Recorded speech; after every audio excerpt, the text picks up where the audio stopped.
This is up for debate. No, it's not. Why did I say that? This is Don't Panic, episode number 313, recorded June 16th, 2021. Hello, everybody. Welcome to this episode of I Can Assure You, It's Don't Panic. I'm Sean Jennings, joined by two guys who would love to say good day, mate, to our listeners down under. It's Dan Miller and Colby Rabideau. Good evening, gentlemen. Hello. Sean, you're wearing the shirt. I'm wearing, and that's what's funny. I would, because in the corner of the spreadsheet, the reason I put like the show number and the date is because I read off of that. I was looking at the words "Don't Panic," and somehow my brain still just completely melted. Mondays, man. Right. It happens. So I went to my workplace for the first time since quarantine. Wow. And I recovered the detritus I had left on my desk when everything shut down in last year. And I found I had a Don't Panic mug there. Your official host mug. Yeah, it was my official host mug. I didn't know I was missing it, but I was. Be careful, if someone else gets their hands on it, they become an official host. Right. That's the only thing keeping us on the show. It's a powerful artifact. Right. For better or worse, they become an official host. It's you can't get out of it either. It's written in the bylaws.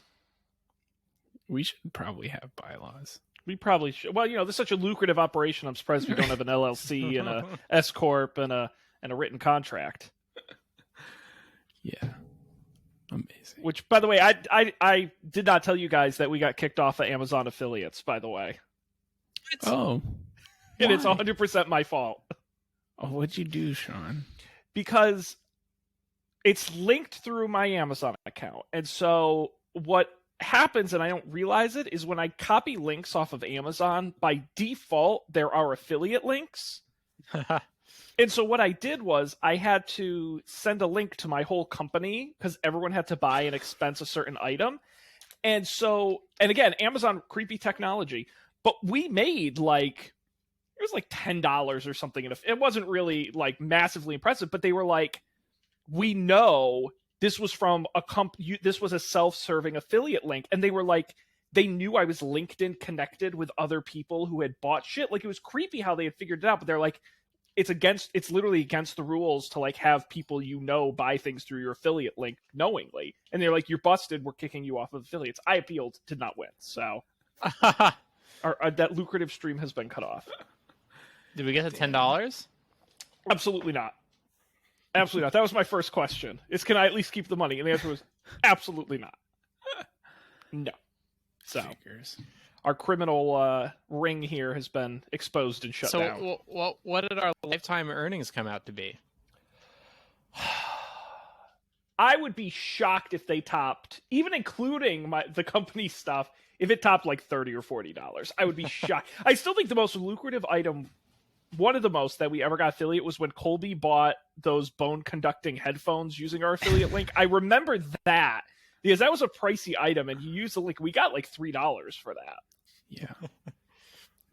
That's funny. I sent someone recently a Don't Panic affiliate link to an Amazon product, deliberately, which is probably probably illegal, I guess. I didn't know I wasn't allowed to send it in small scale. Again, it probably triggered because it was like 30 different people across the country all buying the exact same item. Right. That probably made him a little suspicious. So I'm really sorry about that. Oh, it's fine. Well, if Don't Panic goes under, you know who to blame. Yeah, exactly. I drove this LLC right into the ground. Burning it down. What's new with you guys? What's going on? Trying to move. He's a moving man. He's mobile. I feel extremely immobile right now, but at least my apartment's covered in boxes. We got that much happening. Yeah. That's how you know it's happening. Yeah. Eating lots of takeout. Nice. Oh, you know what? You know what I tried to do? So I've been when I moved to New York, I used a app, a service for doing laundry. But for the past 4 or 5 years, I haven't, because I lived in a place that was like out of the service zone for all these people, and then I've had laundry in the building. Now, I don't know if I told you this, but we can't do laundry in our building right now because of the gas problem. I assume I told you about the gas problem. Somehow missed that. Oh, okay, yeah. And it did. So even assuming all the other stuff wasn't happening in my life, we might want to move anyways, because a couple weeks ago, we got this email from the building that said, hey, there was a surprise but routine, but it was surprising, inspection of the gas system, and the gas system's going to be off while we investigate a problem. It's like, okay. And this is heat, this is cooking, and these are the dryers in the laundry room.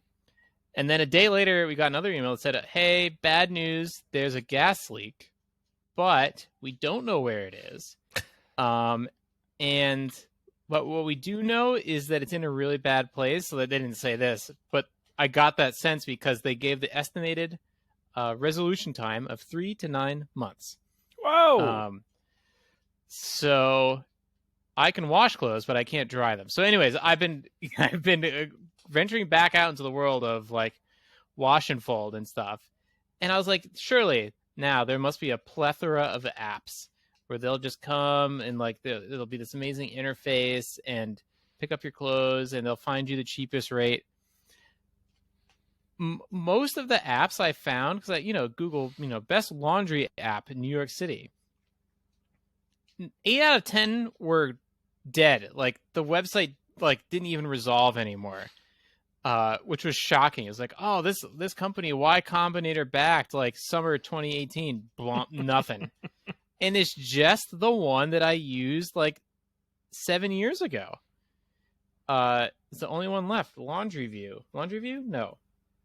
No, that was the Maris. That was the Maris one. Yeah. Fly cleaners, which at the time was not impressive. So I just took it down the street and did it myself. But that was disappointing. I assume now. Again, I'm not a New York City expert. I've barely spent any time in the city. But what I know of New York City, I assumed you had those like clotheslines between the buildings and the alleyway that you. I wish. String your clothes on across where the recent immigrants would live and their kids would play in the alleyway. And I can't do that either because they're tearing all the bricks off the side of the building here. So if I did that, all my clothes would just be covered in dust. Your building sounds like a real shithole. Yeah. Oh, and this would be kind of happy news if all this other stuff wasn't happening. But also, over the past 2 weeks, every couple days, they do graduation at the middle school next door outside over the loudspeaker. Yeah. So the day starts with sound check at like 8 a.m. and you get like the national anthem like blasted way too loud, and then maybe some like Katy Perry song like blown out through some speakers. That gets your day started. And then you get 2 to 3 rounds of for a couple hours.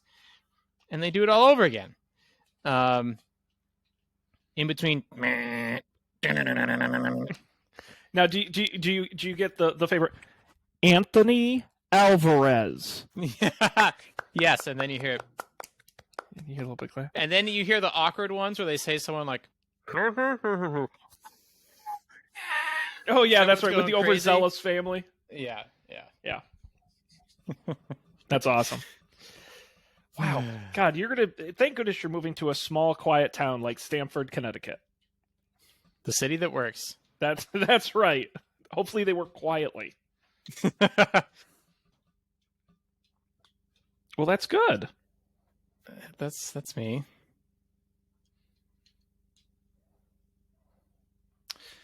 Would you rather I regale you with the thrills of being a homeowner? Because on this Friday, I have both a plumber and a tree removal service coming at the same time. Well, those guys are in high demand. How'd you score that?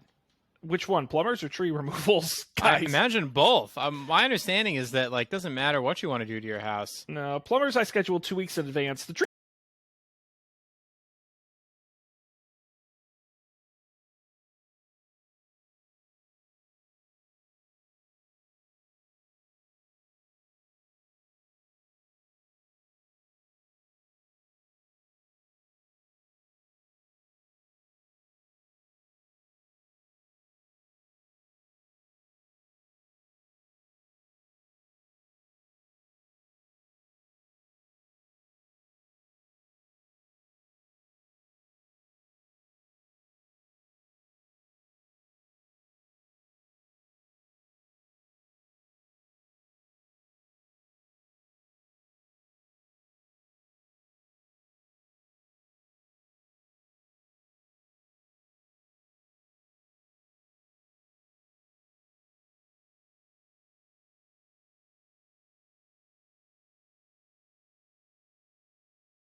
like Raiders of the Lost Ark style. Why? Trade show booth. You have to go through the crates and I got to inventory, get the stuff out, measure some stuff, make sure everything's there for the trade show that's happening in Rhode Island in August. in Rhode Island. Beautiful convention Providence. center? I was thinking Wow. Oh, Valley. you know it. You know it. I'll have to go to you, Colby, for all the great local tips Yeah. and tricks. Don't Panic goes to Providence in August. I can do it. I could take the train there. We could both. I think take it's the train there, approachable. Dan. Stanford is a stop on the Amtrak. That's right. Yep, that's right. It's gonna be wild. That's right. Big train I've guys. been on a train in years, which is crazy. Yeah, but you're done with Zipcar now, though, right? I'm After pretty your turned off last. the zip car. Oh, what happened? It was just like I had a good run with Zipcar where nothing bad happened, and then I had like one day where all the things that could go wrong went. Well, not all the things, but it was like, you know, like I got a text like 12 hours before my thing saying they changed my car, and I had picked the specific car because it was the least shitty car in the batch of cars that I was picking from, and then I got to. We definitely talked about this on the show, so I'll make it brief.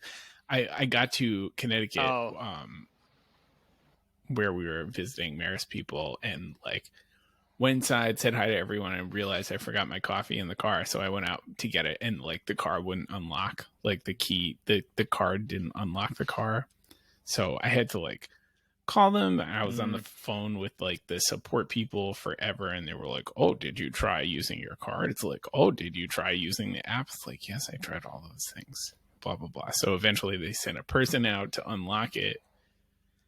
Whole thing. So I drove back that same night because that was the plan. Like super late, got back at like 1:30 a.m. Parked the Zipcar. Went to park the Zipcar in a dark alley. And like someone had parked a different Zipcar in between, like fully in between two of the spots to avoid a puddle. So like I couldn't get in the spot. So I just like blocked in the other Zipcars and like left because I wasn't going to hang around. It was like an actual dark alley. I like called them on the phone. I was like, "Look, I blocked in other Zipcars. Like, it's your problem now. I'm going to Panic." And then I woke up in the morning. I had my email receipt, and I got charged like $50 extra because I'd gone over like the mileage limit for the day on a car. It's like, that's how they get you. So he's a How train did guy you- now. Just Boston to. I think the to problem was it Connecticut? was Boston to Connecticut and back in the same day. So Oh, turns out it's too far. Yeah. too far. Did we talk on the show about my car Yes. getting broken into? Yes. Really? They caught him. Oh, And get this, and this is 100% true.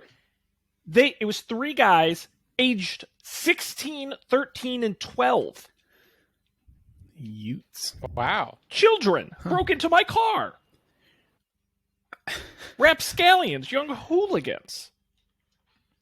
It's crazy, and I learned, you guys, there is a tech angle to this. I learned, apparently this is a thing, that there's like unofficial ride-sharing apps, which are like apps where you basically go on. It's more like Craigslist, but there are special apps for it where you go on and be like, I need someone to drive me from here to there. And then there's like no background checks. There's no official, you don't pay through the app. It's just like, okay, I'll do it. And then people just sign up to do it. And what these kids do is they get this sort of untrackable randos to drive them to places, and then they just go around neighborhoods in the middle of the night, like going through people's cars and shit. And it's like a crime wave. Huh. But did they take anything? I didn't have anything, although they left my sunglasses, and those were like, $100 sunglasses. But they were really, I think, just looking for like wallets and purses and electronics is kind of the quick score stuff. But they rifled through some trash. They rifled through my glove box. How were they caught? Do you know? What did the news say? The news did not say how they got caught. Oh, how did you know they got caught? I guess It was in the news. They said they were going around, that these were the people on that same night who were going around my neighborhood. 3 guys, and I have the video footage of 3 guys, so I kind of put the pieces together. Sure.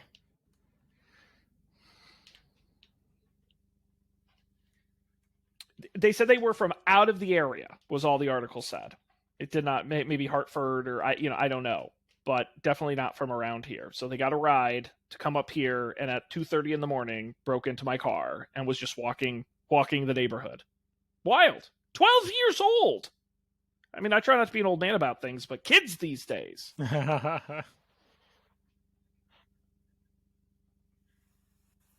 Yeah.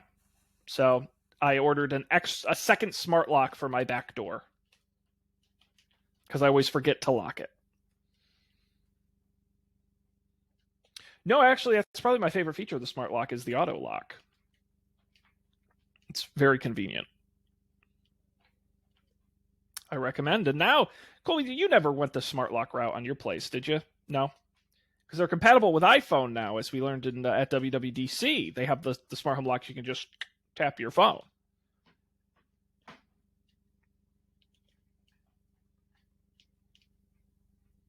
Well, do you have a separate deadbolt?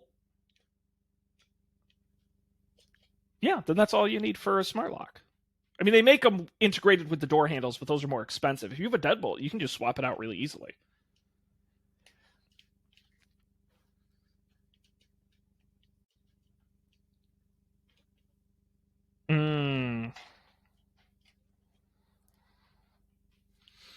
It looks like it's a very 1935 door lock.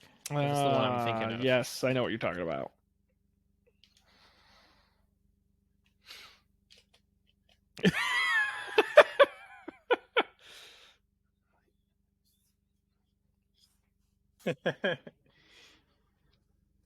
I was at a friend's apartment this week, and he had, and they did not install these 2 chain locks, like those little slide the little knob in things, but one of them, instead of it being a chain, it was like a bike chain. It was an actual bike chain was the chain part. And then they had 2 deadbolts, one of which looked brand new, so like someone recently added it, and then the regular, door lock. Did you ask about it? I did, and they said those were here when we got here. Oh. They could have been lying, but I mean, I could see no. I mean, I guess I could. Chain locks? The chain locks confuse me. Like 2 deadbolts, maybe if it was like someone had the key to the other one, but you didn't want to I mean, you could, but what would a second chain lock do that the first didn't? No idea. Wild.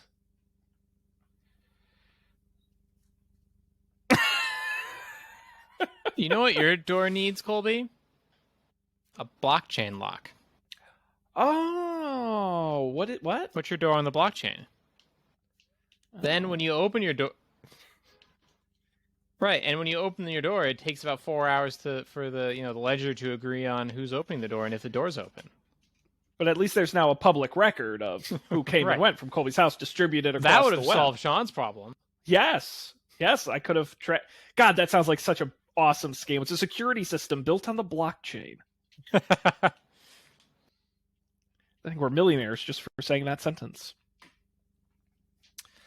Guys, unless you have any other banter, we've got a few. I really went with the wacky news stories this week. Yes. Some of them are more wacky than others, but it's no like, oh my. The E3 was this week, and there was a bunch of gaming stuff. I didn't find any of it interesting. None of it was interesting. I didn't super follow, but I kind of followed, and none of it seemed interesting. Yeah, it was pretty subdued, and it's without the hardware, it's not as. I think the only interesting gaming story actually is I read this article a couple days ago that compared the launches of like the PlayStation consoles. I think it was every console, or most of them, and even compared to like when the PS4 came out.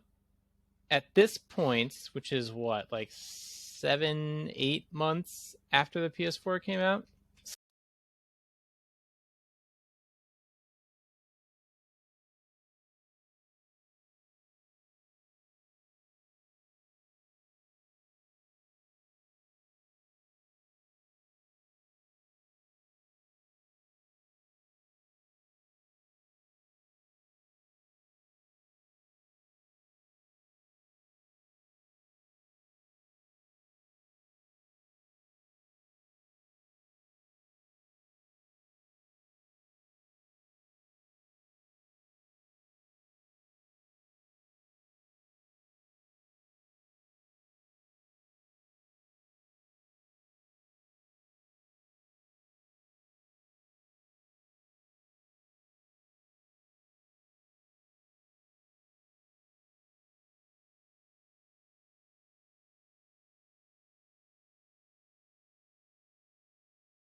The regular Spider-Man, or I don't know or if the, it's affiliated with the Miles movies. Morales Spider-Man.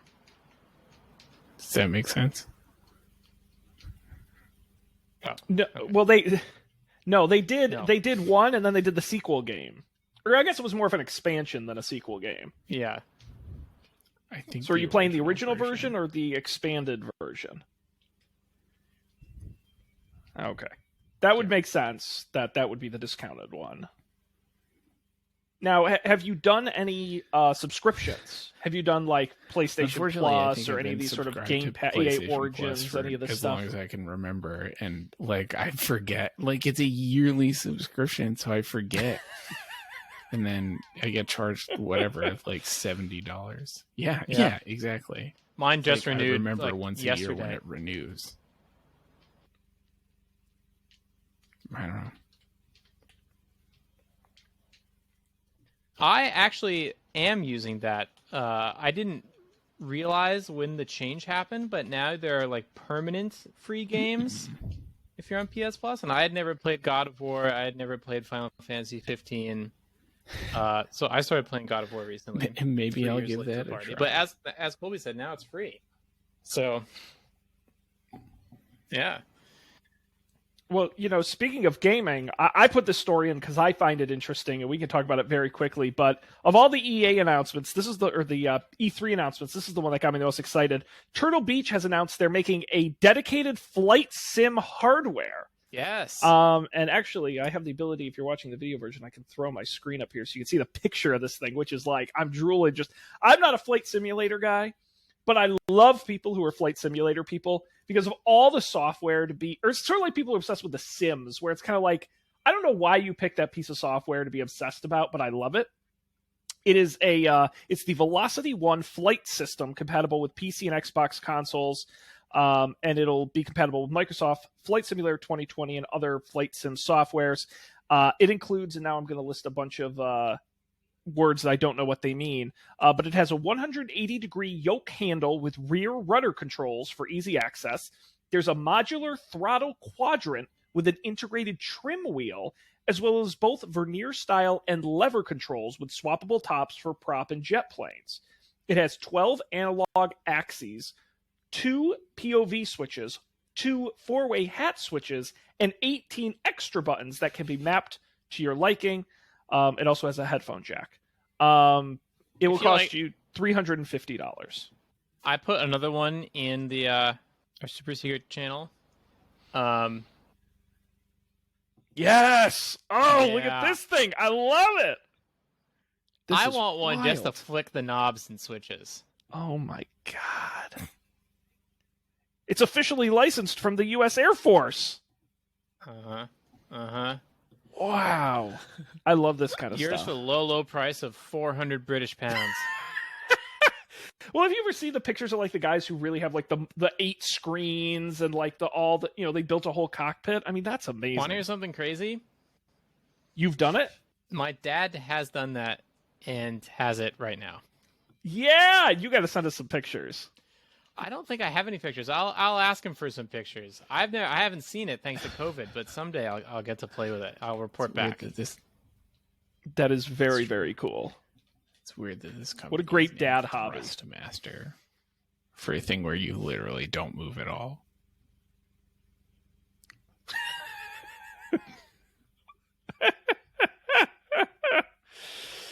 Oh boy, in the world of peripherals, this is a pretty cool one. So anyway, I just had to share that. I got a kick out of it. If you're interested, are there any other stories here in the rundown, guys, that are worth talking about? Maybe potentially. Ooh, a Facebook smartwatch.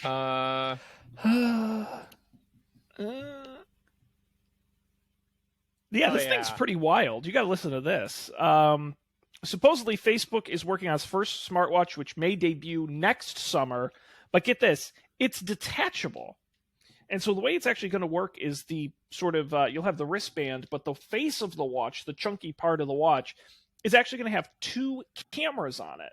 The front-facing one will be primarily for video calling, but what you'll be able to do is actually detach it from the wristband, and on the underside will be a 1080p autofocus camera, that can capture pictures and videos when it's detached.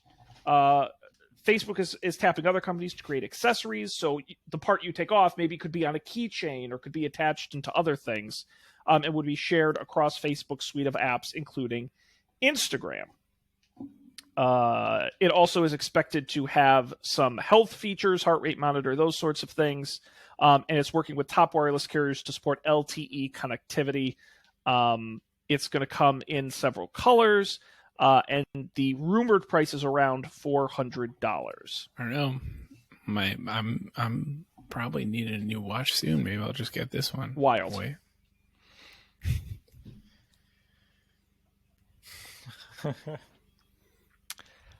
I credit them for trying something different. That's what I like. Win or lose. It's this is like sort of those like an HTC or like one of those weird companies that would try something, like LG makes a crazy watch or something, but I don't know. Right. I don't know. Because this is like what my phone already does. Yeah. I guess it's like maybe an action adventure accessory, like in that GoPro, like a lower cost, more universal. Do they still have GoPro. the video screen thing, the portal? I don't know. They do. They do still have the portal, absolutely. I don't remember where I heard or saw this, but I think people use it at Facebook for work That and makes stuff. sense. It's like a video conferencing solution. Yeah, and I see commercials for it. I mean, they're still pushing it. Commercials? What's that? Yeah, some of us still have cable. And use it primarily to watch basketball. So I see a lot of a very specific kind of. And it was funny too, because the other day it was like, and coming up, ESPN at the half, sponsored by Oculus by Facebook, and I'm like, what? Wow. When did that happen? No. Yeah, I don't know. I mean, would you guys like use this? I do think there's room for a smartwatch that is like crossed with a GoPro. I don't think this is it though. To me, the front-facing camera is interesting, actually, because I think there could, we were talking about all the FaceTime improvements made at WWDC. I think there might be a market for the video call on the watch. Do I think it's huge? No, but I think people might do it, or even snap a quick selfie. What I don't get is the removable. If I'm taking the action to remove it and take a picture, it's not that much work to take the phone out of the pocket and take a picture. So I don't, maybe they've got special features we don't know about that make it better, but pitching it as a communication device in the way the Apple Watch isn't, I think is interesting. I could see a wrist video call. I feel like that's probably. Yeah. Wouldn't you just be looking at the person's nose the whole time? Oh no, the angle's terrible. I totally agree. But I also don't think I have seen, Dan, this is 100% true. I was in the supermarket once next to the meats, and I hear a voice. There's a woman standing there with like a baby in the cart, and I hear a voice. Hello. And I'm like, what the hell? Oh my God, finally, the voices in my head have come for me. No. I look over. At the bottom of her cart is a cell phone on a video call that is just sitting. And so the guy, whoever it was on the other side of the phone, was just looking up at like the ceiling of the supermarket. And they were like on a call while getting groceries. It was bizarre. And I'm like, maybe the point of a video call isn't on the fact that they're on video. It's just like it's as convenient or more convenient than a voice call. And the technology is so simple, they just say, oh, might as well just fire up the video for the 2 seconds I need to see you, and then you look at the ceiling for the other 30 minutes. Like FaceTime calls on a phone where they like put me down, and then I was just like, I can't see what's happening. It's very disorienting. And if it were in, see, Dan, I think the secret would be, right, you have the watch. I think if you could angle it up as part of that fancy detachable wristband, I think that's a more comfortable experience than holding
fan.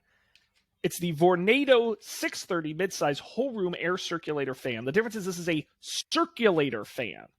This is not meant to blow on you. You actually don't blow it on you. It's meant to circulate the air in a room. I have not only bought one of these, I have bought these as gifts for other people because they work so well. What I do is I actually put it either on a lower stand or even on the floor, pointed up. That's actually what they recommend. And it circulates the air within a room more effectively than just blowing it directly at you. If you put this in a room, it will feel like you have a ceiling fan. It really, I'm blown away for the price and the size. It's not even that big. What it will do for you, and it's truly one of the best things I've ever bought. If you ever need a small room fan, this thing. Well, I'll say it blows. Oh, you really? Yeah, the same. That's the wire cutter pick. I have yeah, it running right now. You would agree, Dan? It's a good fan. I've had one of those fans too for many moons. Yep, it's been going for years. It's possible. I do. I thought that Colby recommended it to me, but maybe not exactly the same one that Sean linked to, but.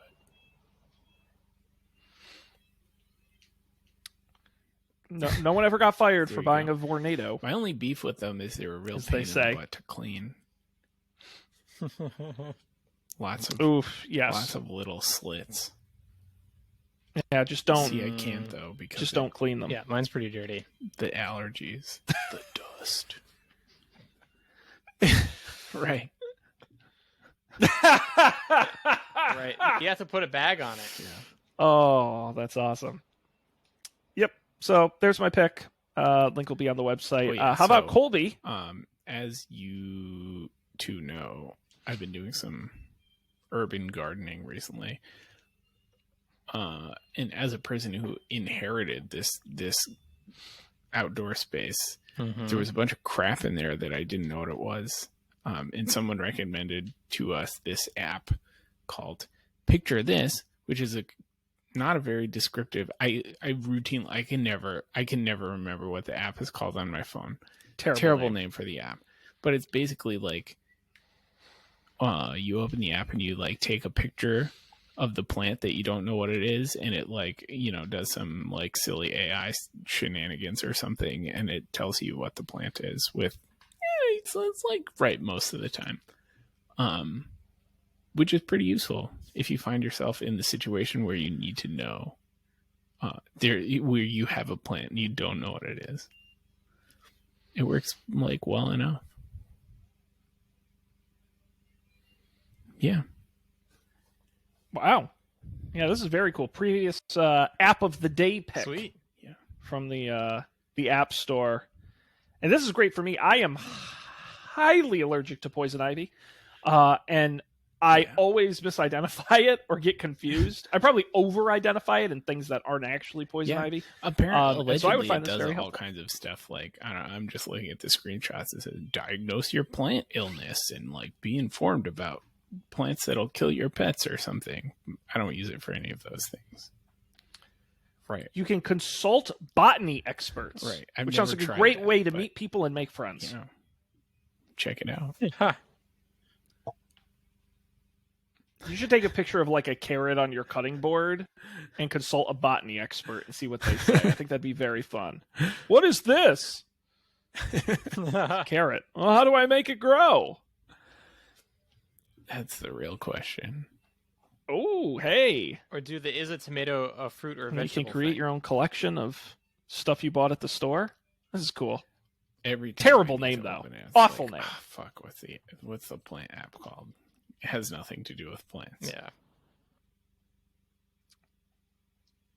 Nope. It is called Picture This, and it is free with an in-app purchase should you want to go premium. Cool. Wonderful pick. I'm going to go download that. Excited to try it. Dan, what you got?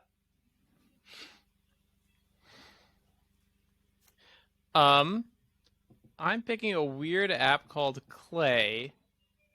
It's in like early access, so you have to like join like a wait list and stuff. I would describe it as a CRM for like real people doing real like for your personal life, so not for like selling people stuff, but just for like a nice app that will help you keep track of like, when did I last hang out with Colby? Show me all the notes I took on like what we talked about. Like, oh, Colby just got this new like plot. Like I could write that in. It sounds really simple, but the way it's designed, where it like hoovers up all of your contacts and your calendar invites and your emails and stuff, and creates this graph for you, such that like, for example, it'll prompt you like, hey, you met with Colby yesterday. Want to make any notes about it? And it's like, oh yeah, I did meet with Colby yesterday. I guess I'll write down like, yeah, the new garden plot thing. And then when you talk to someone, you can like remember, especially now with like everything being remote, you can remember where they live. You can remember the kinds of stuff they talked to you about last time, which I find really helpful. Like without the other visual cues, it's hard for me to remember. So check out Clay. Is it clay.earth? Yeah, clay.earth with a fancy domain name. Sign up. Yeah. It's pretty cool. I'm incredibly curious. Oh, the other thing it lets you do is the thing that I still wish I could use Facebook for, which is show me all the people I know who live in Portland, Oregon. It will do that because it slurps up LinkedIn and knows where people live. That is cool. It's you can put your name on the list. You can start now for $20 a month. That's great. Dan, keep us in the loop. This seems as it develops. I'm too cheap to try it now, but the issue is I don't really know anybody, so this kind of would go right over my head. Well, yeah, I wonder if you would find it useful for work though, because I don't meet that many people for work, but I imagine it's wasn't it one of like the 7 habits of highly successful people that they like remember people's birthdays? But I would need to know if I can integrate all of my work accounts with this. Is the question. But I mean, it looks sexy, so right. I'm in. So clay.earth is the website. Yeah, it's a you very can check it pretty out app. there. Very good. Thank you, Dan. Always come up with the good stuff. Colby and Dan come with cool apps, and I bring a fan. It's what we do. Guys, I think that's the end of this episode. Would you agree? We sure did. I can't... the problem is when we skip weeks of Up for Debate, I can't keep teasing the same episode. Matt has finals. He had finals last week. He was extraordinarily busy. We're doing Bad Blood this week, theoretically. But you'll have to wait and see it UpForDebate.tv. So I'm not going to plug that. I'm going to plug this show. Don'tPanic.io. It's our great website. The link to all the picks is going to be there. Don't worry about remembering it. Don't worry, we won't make any money on affiliate links. We're unbiased by sponsors. By accident. And of course, you can subscribe to us wherever you get podcasts and all the major apps. We are there. And of course, you can get the video version on YouTube where you can see our beautiful faces talk about these great topics. You can also contact us at Don't Panic Show on Twitter, email us don'tpanicshow@gmail.com. It's going to wrap up here, but we're going to be back next week. So be sure to join us then. Until then, I'm Sean. They're Colby and Dan. Have a great one. We'll see you next time for another Don't Panic.